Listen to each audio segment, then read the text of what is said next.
Olá pessoal, hoje a gente vai conversar um pouquinho sobre o princípio fundamental da dinâmica. O que a gente viu no princípio da inércia? A gente viu que se a resultante for zero, eu posso afirmar com certeza que a velocidade vetorial é necessariamente constante, certo? O que quer dizer a velocidade vetorial ser constante? Quer dizer que o corpo ou permanece em repouso, ou permanece em movimento retilíneo e uniforme. Se a velocidade vetorial é constante, sua taxa de variação necessariamente é nula. Portanto, nessa situação, a aceleração vetorial, o gama, é igual a zero. Tá? Bom, agora vem a novidade da aula de hoje. Tá? Qual a novidade? E se a resultante for diferente de zero? Aí a velocidade vetorial vai variar, não vai ser mais constante. Ou seja, o corpo não pode estar nem em repouso, nem em movimento retilíneo uniforme. E, consequentemente, a aceleração vai ser diferente de zero. Podemos dizer que, então, a resultante não nula faz com que a velocidade vetorial varie e a aceleração seja diferente de zero. Tá? Isso aqui, resultante zero, é causa. Variação da velocidade e aceleração não nula é consequência. O que a gente está procurando? A gente está procurando na aula de hoje uma relação entre a causa e a consequência, uma relação entre a resultante e a aceleração. Tá? Agora, como ambas são grandezas vetoriais, resultante e aceleração, a relação que eu estou buscando não é uma relação só de intensidade, é uma relação de intensidade, de direção, ok? E de sentido. Essa é a meta desse vídeo, buscar a relação entre resultante e aceleração, de intensidade, de direção e de sentido. Se por acaso a gente conseguir fazer isso, a aula de hoje vai ter terminado. Tá ok? Vamos lá então. Então, primeiro eu vou buscar a relação de direção e de sentido. Para isso, eu vou usar essas três situações, que é de um menino arrancando, né? Ele está num patins e está iniciando o movimento, um carro freando e um carrinho de brinquedo fazendo curva em movimento uniforme. Tá? Esse primeiro movimento aqui, como é um menino arrancando, ele é um movimento retilíneo e acelerado. Esse aqui, como é um carrinho freando, é um movimento retilíneo e retardado. E esse, o carrinho fazendo curva, eu quero que vocês saibam que é um movimento circular e uniforme. Tá? Movimento circular e uniforme. Legal. Vamos marcar a velocidade vetorial aqui. O menino indo para a direita, a velocidade vetorial é para a direita, porque ela é a grandeza que indica para onde o corpo vai. Agora, nesse caso aqui, vamos já marcar a aceleração. Movimento retilíneo, nós sabemos que não tem aceleração centrípeta. Por que não tem aceleração centrípeta? Porque a velocidade vetorial não varia em direção e sentido em movimentos retilíneos. Em movimento acelerado, tem aceleração tangencial, e ela é a favor da velocidade vetorial. Por que tem aceleração tangencial? Porque em movimento acelerado, a intensidade da velocidade vetorial varia. Como não tem aceleração centrípeta, só tem aceleração tangencial, a gente pode dizer que a aceleração vetorial é igual à aceleração tangencial. Agora vamos fazer aqui uma outra coisa super importante, que é a marcação das forças. Como é que são as forças aplicadas aqui no menino? A gente tem peso vertical e para baixo.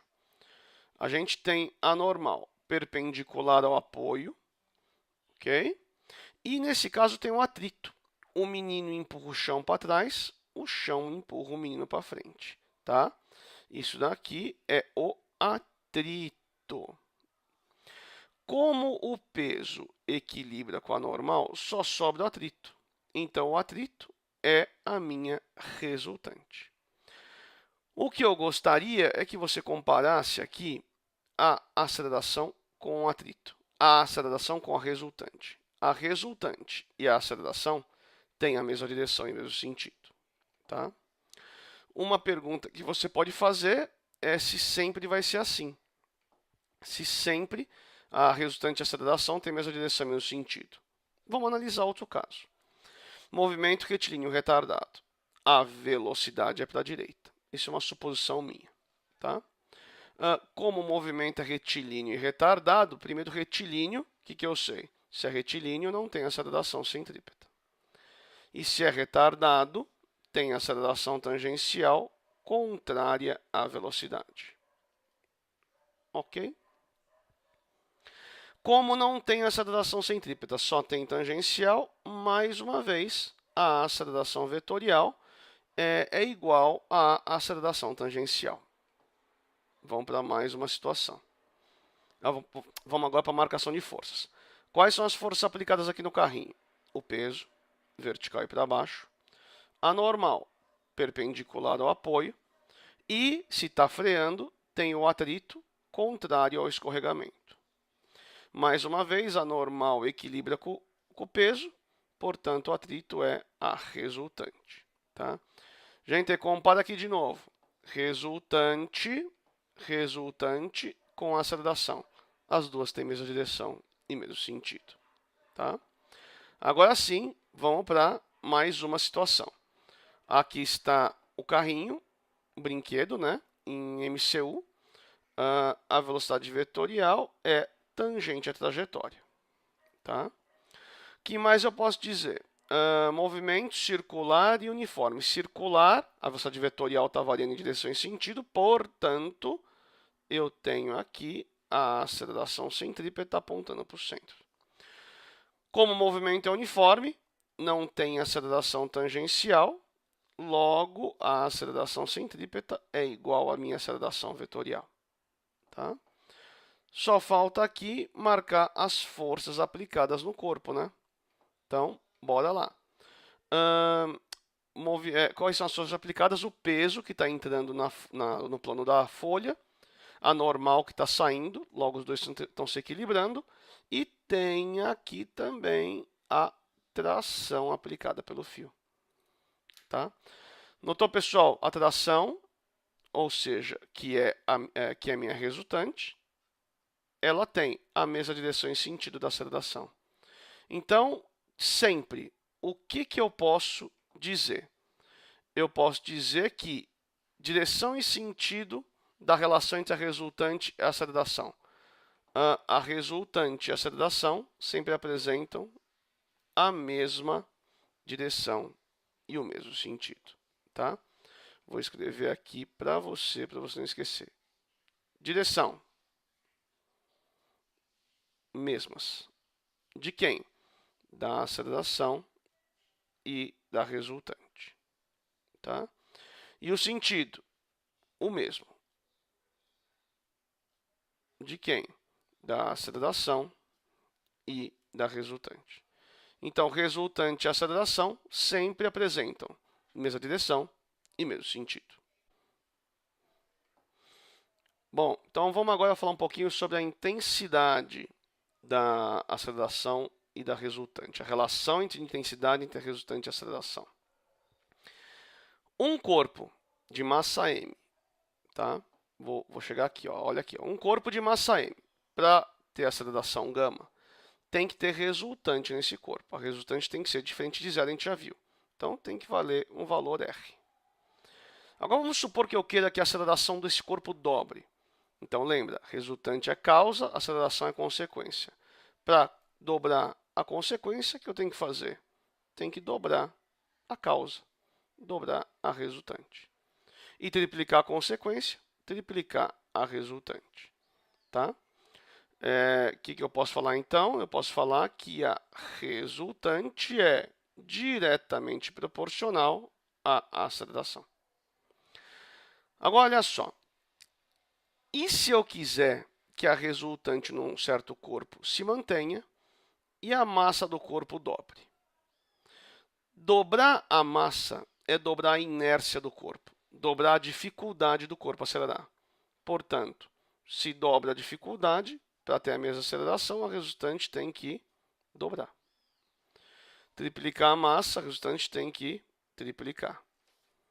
A resultante também é diretamente proporcional à massa. Tá? Só para completar a figura, R2R, 3R, 2R, aqui é 4R, aqui é 6R. 2R, ó, agora na vertical, 2R, 4R, aqui é 6R. Tá, agora na horizontal de novo, na linha do 3M, 3R, 6R, aqui é 9R. Tá? Agora, para sair de uma relação de proporcionalidade e chegar numa relação de igualdade, a gente pode usar uma constante. Então, tá aqui, gente. A resultante é uma constante, massa vezes aceleração. Tá? Só que essa constante dificilmente você ouviu falar. Tá? Sabe por quê? Pelo seguinte. Se eu definir 1 newton como sendo a resultante necessária para que um corpo de 1 kg desenvolva a aceleração de 1 metro por segundo ao quadrado, eu concluo que esse K, tá? Que esse K vale 1. E o K valendo 1, isso é muito útil, porque se isso vale 1, a relação vai ficar a resultante igual a massa vezes a aceleração. Tá? Para o K igual a 1, para o K no Sistema Internacional de Unidades. Tá? Então, vamos colocar aqui em cima relação de intensidade entre massa e aceleração, entre resultante e aceleração, resultante igual a massa vezes aceleração. Tá? E assim a gente chega em quem? No princípio fundamental da dinâmica. No princípio que diz qual é a relação entre a resultante e a aceleração. Resultante igual a massa vezes aceleração, e resultante e aceleração sempre tem a mesma direção e o mesmo sentido. Tá? Bom, pessoal, então, resolva os exercícios 2 e 6 da série 4, tá? Se você quiser saber mais especificamente aí, deixa eu ver aqui, série 4, páginas 51 e 52, tá bom? Não se esqueça, faça os exercícios, traga as dúvidas para a gente discutir em aula. Um abraço.